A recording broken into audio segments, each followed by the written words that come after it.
So we're actually coming to the end of our time here. So I think I will just ask a final question. And that is on narratives for the future. So Yuval, you are a medieval historian looking at the future, and Audrey, you are a technologist hacking the present. How do we develop that new shared story for the future without erasing our unique and individual attributes and differences to solve these global problems? And can we usher in a new renaissance? And what's the narrative of that renaissance? Audrey, I'll start with you. Well, certainly. For many people who worry about Taiwan's future, I will start with the island. People often ask me, where is Taiwan going?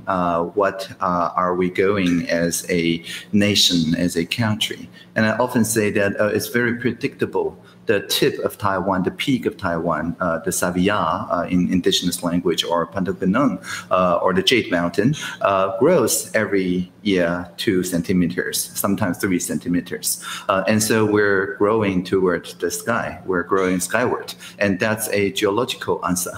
But why do the peak of Taiwan grows? That's because we're caught between the Eurasian plate on one side and the Philippine Sea plate on the other. And they bump into each other all the time, causing endless earthquakes. And because of that, we learn to make not our own buildings resilient to the earthquakes, but also our ideascape resilient.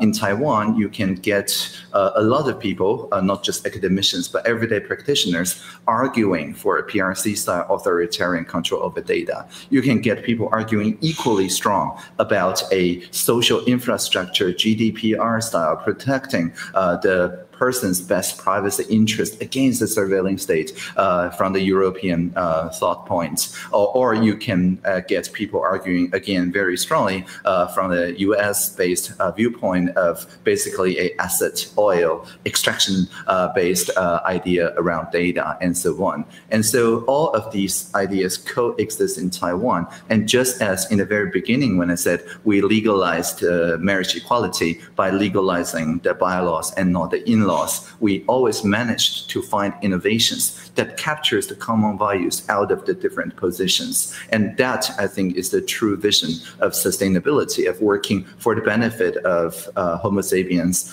7 generations down the line, because that's what matters. And what doesn't matter is the kind of zero-sum games that people play at this present point using their own viewpoint. And Taiwan benefits from those plural viewpoints, each with their own AI sidekicks, I'm sure.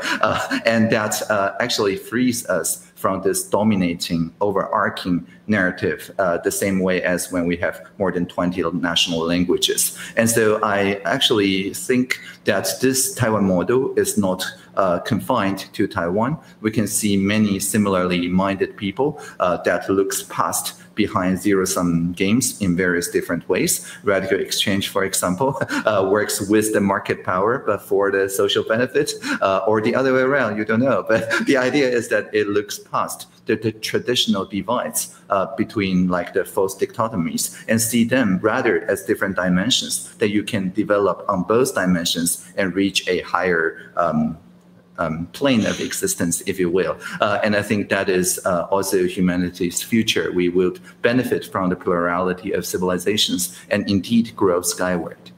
I would say that humans are storytelling animals. We rule this planet because we are the only animal, as far as we know, that can create imaginary stories and believe them. And this is the key for cooperation among humans. We cooperate because we believe in imaginary stories about gods and nations and money, even though these things exist only in our own imagination, even only in our own mind. And this is not bad. This is the bedrock of almost everything we do.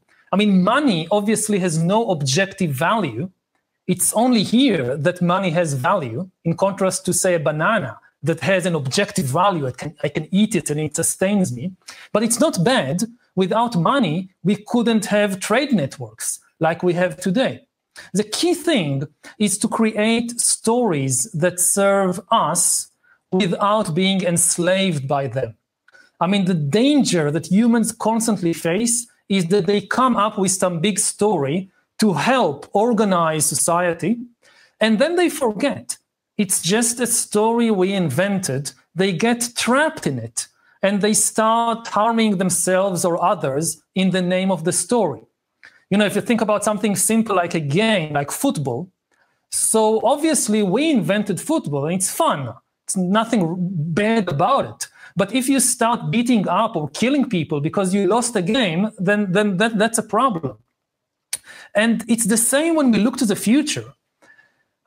We need to create new stories to unite humankind, but we have to be extremely careful to remember that it's all done in order to alleviate suffering.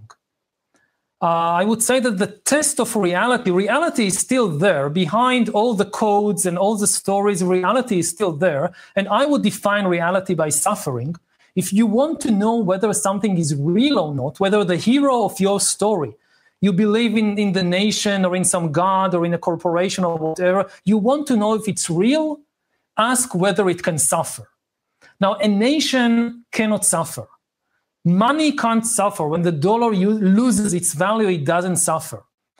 Computers too, code, as far as we know, doesn't suffer. So whatever story we create in the 21st century, in order to deal with the new challenges, we should constantly ask ourselves this question: who actually suffers? And remember that everything we do is in order to alleviate that suffering. Then we are on safe grounds.